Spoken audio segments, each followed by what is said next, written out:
So we get to the final day of the fifth day of Royal Ascot. And you've got some really good runners here. The Hardwick features the return of Hurricane Lane. Now, it's been quite a while since we saw Hurricane Lane finish third in the Arc last October. Tell us what he's been doing since then. Yeah, delighted with the way he's, physically done from 3 to 4. This has always been our target. Very much working back from an Arc. Compared to some of the older horses, he had an extended sort of winter break for the simple reason, like I say, we knew we weren't going to be doing anything early spring with him. And he looks great. He's took in a nice racecourse gallop at Newmarket just the other day. William settled in, very pleased. He needed it in respects to, here at Moulton Paddocks, everything's very relaxed, and he was in a relaxed mode. So William just had to give him the signal of, just to remind him to switch on his racing brain there the other day. And you could see the penny dropped at the right time. The last furlong he put in some nice work. He's entitled to come forward for that work, both physically and mentally. And what we've seen so far since that work, we're very pleased with. When you look back at his 3-year-old campaign, I mean, it was spectacular, wasn't it? I mean, to win an Irish Derby and the Grand Prix de Paris, and then to come out and win a Ledger. I mean, it says a lot about that horse. Yeah, like I say, his constitution as a 3-year-old there was phenomenal. What we've seen so far in the start of his 4-year-old career, hopefully, we're going to be, dealing with the same horse. But it's always the question mark whether it's 2 to 3 or 3 to 4. Their first run of their new year is always you're sitting there hoping that we're going to see the same horse as we did as a 3-year-old. But signs have all been very good. He's the most laid-back character to a degree. He can challenge us sometimes, but he's very good at taking it all in, and that's why I feel he's done very well from 3 to 4, and very excited to see him back on the track. And the Arc is definitely the big one at the end of the year. That's right. I mean, his programme is very much been programmed, hopefully working back from the Arc. So I mean, the starting point has always been penciled in to be the Hardwick, and hopefully if we can go and run the race that we feel he can go and do, he will then potentially head to the Grand Prix de Paris. Well, that's a Group 2, the Hardwick, but let's now turn to a Group 1 sprint, the Platinum Jubilee, and a couple of really good runners here in Creative Force and Naval Crown. Creative Force, I know, is a horse you've long thought a lot of. Yeah, he's obviously a very solid little 2-year-old there. He broke his maiden and then ran at Ascot, and then we met with a setback after Ascot. He never saw him again as a 2-year-old. We gelded him for the winter there, and he came out and did what he did last year. He was rock solid. He started off at the Craven meeting, winning at the Craven, won at the Guineas meeting. Then he went on to obviously go and win at Ascot.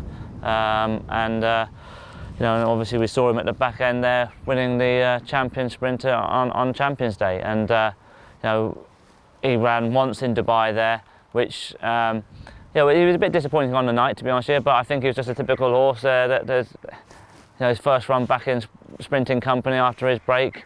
He definitely benefited for the run, should we say. His preparation has been great. He looks fantastic. And he's going to be a live player in the Platinum Jubilee.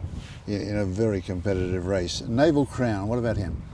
Naval Crown is an interesting horse that we've seen him over a little bit of an array of distances. Obviously, starting his sort of campaign off last year in seeing him finish 4th in the Guineas, running predominantly over 7 furlongs there.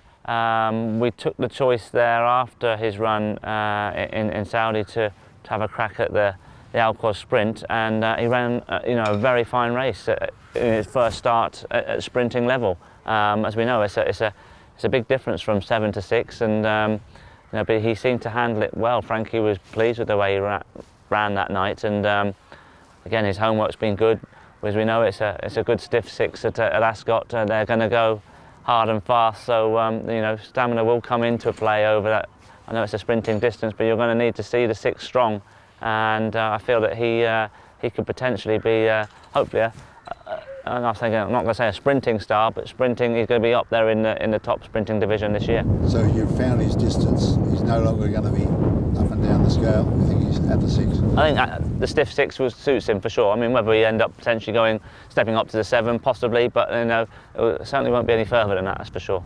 Let's turn to the Golden Gate Stakes. It's a handicap over 10 furlongs, and Blue Trail, of course. We went to Epsom with high hopes there, and that unfortunate incident in the gates. Yes, it was an unfortunate incident, but most importantly, William's fine afterwards, and the horse is fine as well. So, as I say, he's a winner without a penalty. He unfortunately won the race, but without the jockey. Yeah, he's come out of it, needless to say, fine. He's jumping and kicking. He'd be a very, strong contender in the Golden Gates at a trip that, stepping up to that trip, we were looking forward to seeing. And Falling Shadow in the same race? Yes, he's a horse that, he won his last start there under William at Newbury. William was very impressed with him and was very complimentary of him when he got off that day. I think it'll be a tough call nearer the time for William what he's going to decide to ride, but I would imagine he'd probably be rolling with Falling Shadow. But again, we've still got Saturday to get through, and all being well, if they all tick the right boxes, then we'll firm up the jockey riding arrangements later on. And finally, the Jersey Stakes, which is always an interesting race because it's almost a halfway house for a lot of horses. 7 furlongs, Guineas horses dropping back, sprinters moving up a furlong.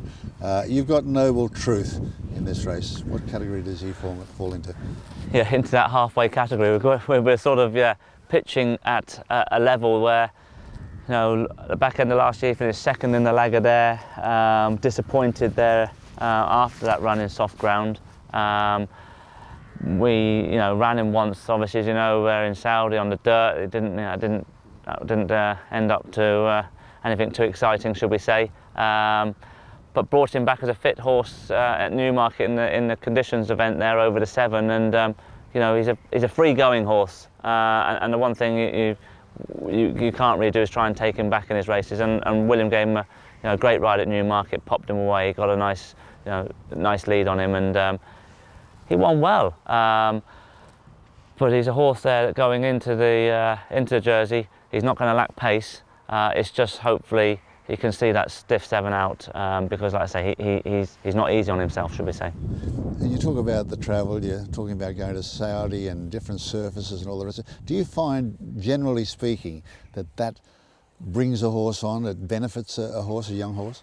I do. I'm a big believer in it. Yes, as most people probably know, that we do travel our horses, and obviously Dubai being their main stop for the winter. But prior to that, I like to compete the 2-year-olds around Europe, whether it be to France or to Ireland, or on the odd occasion to Germany as well. But and some of them will find themselves hopefully being on a Breeders' Cup trip. So I'm a big believer. It does give them a lot of some good experience and confidence in hopefully later in their lives when they're competing at the highest level, that they can take on, as mentioned there, the fanfare of it all.